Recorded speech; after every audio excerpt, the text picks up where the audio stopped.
Hello, I'm Eric. And I'm Matt. And I'm Mark.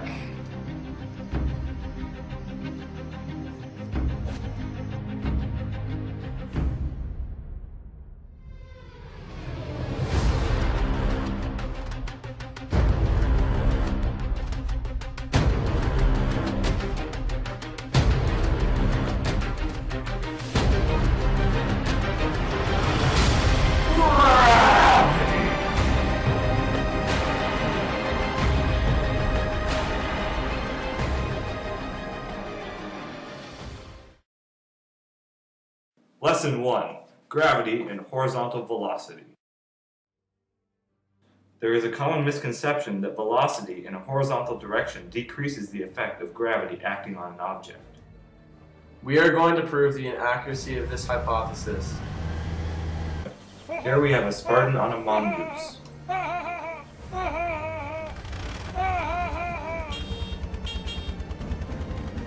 When signaled, it will gain a lot of speed and drive off the platform onto the landing pad. While this is occurring, another mongoose will fall simultaneously and they will both land at the same time.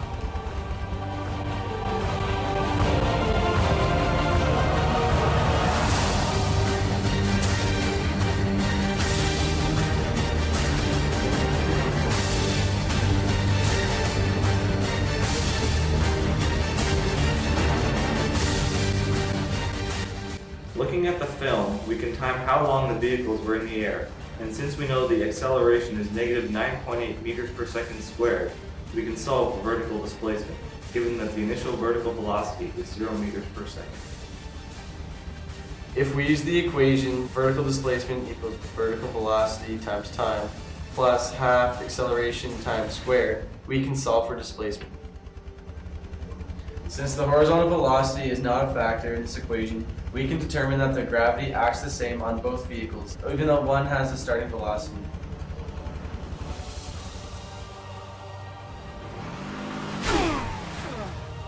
This proves that velocity in a horizontal direction will not affect the time it takes to fall.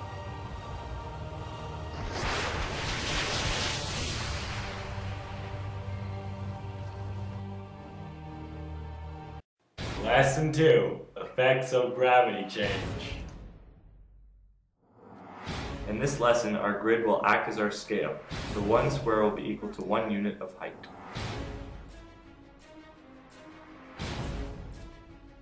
Gravity is a cool thing. Did you know that on the moon, gravity is less and you can jump higher? I know, mind-blowing, right?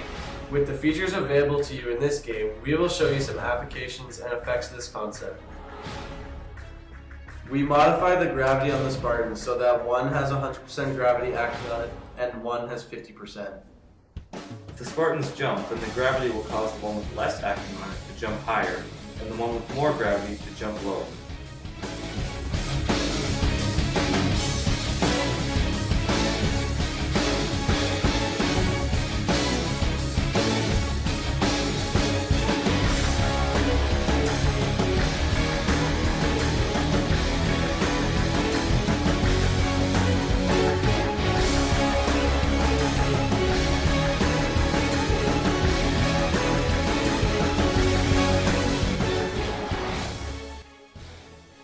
So using different formulas, we should be able to determine the difference in vertical displacement as gravity changes. To prove the change in gravity, we will solve for the displacement of each Spartan using 2 equations and a ratio. This will prove that gravity of 1 Spartan has been cut in half. We will calculate the amount of time each Spartan spends in the air and divide it by 2 to determine the time at the maximum height of the jump to solve for t.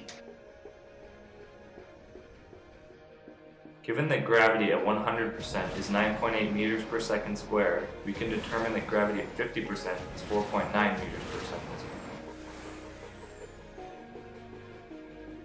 We also know that v2 is 0 at the top of the jump because the Spartan has momentarily stopped. Now we can sub these numbers into the formula A equals V2 minus V1 over T to solve for V1. Then using the other equation of delta D equals V1y times delta T plus 1/2 A times delta T squared, we can solve for the displacement. We have determined the displacement of both sparks with the gravity values of 9.8 meters per second squared and 4.9 meters per second squared. Now we can use a ratio equation to see if the displacement in meters has an equal ratio to the displacement in units.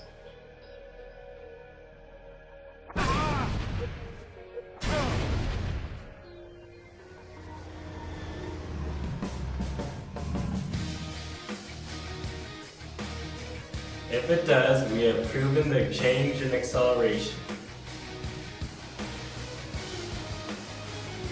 Today we have shown that horizontal velocity does not affect the time it takes to fall.